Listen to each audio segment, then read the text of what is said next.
Hello students, आज हम एक वैश्विक मुद्दे पर चर्चा करेंगे जिसे कहा जाता है आपका जलवायु परिवर्तन, क्लाइमेट चेंज। आज यह जलवायु परिवर्तन न केवल भारत की समस्या ही नहीं बल्कि ये क्या है, एक वैश्विक समस्या है और दिन ब दिन जो है यह बढ़ता जा रहा है। तो आइए चर्चा का विषय आगे बढ़ाते हैं।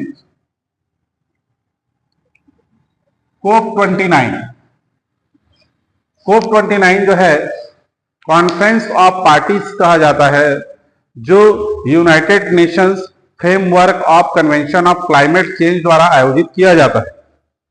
देखिए, यह समिट जो है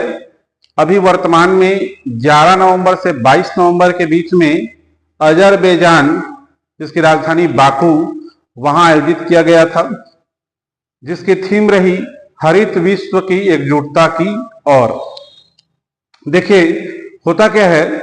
जो विकसित देश हैं वो क्या करते हैं, कार्बन उत्सर्जन बहुत अधिक मात्रा में करते हैं। जैसे आपने देखा है इतिहास में कि ब्रिटेन में औद्योगिक क्रांति आई, इंडस्ट्रियल रेवोल्यूशन आया और उस समय भारत ब्रिटिशर्स के अधीन रहा। तो वहां पर अन्य जो देश थे, जो विकसित देश हैं आज, वह अपनी इंडस्ट्रियल पावर को इंक्रीज करते गए और जितने भी संसाधनों का दोहन करते गए और अपनी कॉलोनी से रॉ मटेरियल ले जा करके अपने देश में क्या किया, उन्होंने इंडस्ट्रियल रिवॉल्यूशन को बढ़ावा दिया। आज उनकी जीडीपी सामान्य से अधिक है, लेकिन जो अभी विकासशील देश हैं, जैसे भारत एक क्या है आपका विकासशील अर्थव्यवस्था है, मिश्रित अर्थव्यवस्था वाला देश है। हुआ क्या, अब धीरे धीरे अन्य देश भी क्या करने लगे, जब कॉलोनी से अलग हुए और डेमोक्रेसी स्थापित होती गई, सभी देश जो है गुलामी के जंजीरों से निकल करके अब एक डेमोक्रेटिक कंट्री के रूप में स्थापित हो गए हैं। तो वो भी चाहते हैं कि वो आत्मनिर्भर बने, उनमें से एक भारत भी है और अन्य विकासशील देश भी है। तो इसमें होता क्या है, जो विकसित देश है वो अधिक मात्रा में कार्बन उत्सर्जन करते हैं, तो इससे क्या है, जलवायु पर प्रभावित होती है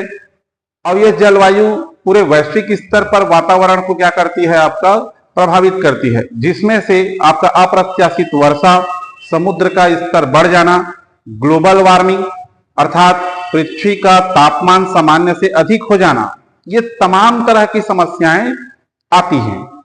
जिसको पूरा विश्व, पूरी पृथ्वी को इसका खामियाजा भुगतना पड़ता है। तो इसमें क्या होता है, जो विकसित देश हैं उनसे यह कहा जाता है कि वह जो है इसकी भरपाई को पूरा करने के लिए फंड दें, जलवायु वित्त दें और इसकी आपूर्ति विकासशील देश इको फ्रेंडली एनवायरनमेंट क्रिएट करने में, साथ ही साथ आपका गैर परंपरागत ऊर्जा जैसे सौर ऊर्जा है, ये सभी को बढ़ावा देने के लिए, इलेक्ट्रॉनिक्स चीजों को और जीवाश्म ईंधन को कम करना, ये सारी चीजों को, नई टेक्नोलॉजी को विकसित करके जलवायु परिवर्तन से होने वाली जो समस्याएं हैं उसको कम किया जा सके और ग्लोबल वार्मिंग को कम किया जा सके। आज इस समिट में जो COP29 में जो अजरबैजान में हुआ, यहां पर जो विकसित देश है उन्होंने मनमाने तरीके से अपना पक्ष को रखा और विकासशील देश, जिनमें भारत भी एक था, इन्हें अपना पूरी तरीके से अपनी बात को रखने का अवसर नहीं दिया गया और 8.42 लाख करोड़ फंड जो है हर 3 साल में इसे बढ़ाने के लिए इन्होंने 21 का लक्ष्य रखा था, 21 लाख का लगभग लक्ष्य रखा था, लेकिन बाद में इसको 25 लाख समथिंग किया गया। देखिए, आज चाहिए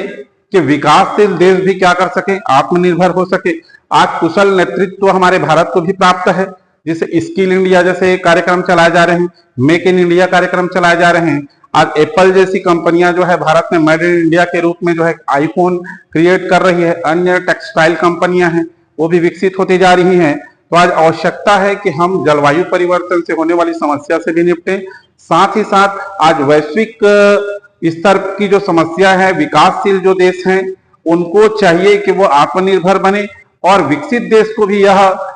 जिम्मेदारी होनी चाहिए कि अधिक से अधिक मात्रा में कार्बन उत्सर्जन जो हो रहा है उसको भी कम किया जा सके। इन्होंने आश्वासन भी दिया कि 1.5 लगभग आपका डिग्री सेल्सियस तक के ग्लोबल वार्मिंग को कम किया जाएगा। ये एक बड़ा मुद्दा है और ये चाहे यूपीएससी का एग्जाम हो, चाहे सीजीपीएससी का एग्जाम हो, चाहे आपका एसएससी का एग्जाम हो, इन सभी में यहां से प्रश्न बिल्कुल आते हैं। तो प्रश्न का नेचर कैसा रहेगा, थीम क्या रही, दूसरा क्या है आपका सबमिट कौन सा था, 29 था, 22 था, इसको विशेष रूप से ध्यान रखना है आपका। जैसे 29 है, कहां हुआ था, तो अजरबैजान में हुआ था, जो यूरोप और एशिया के मध्य में है। दूसरी चीज याद रखिएगा कि इसमें आपका ग्लोबल वार्मिंग को 1.5 लगभग आपका कम करने का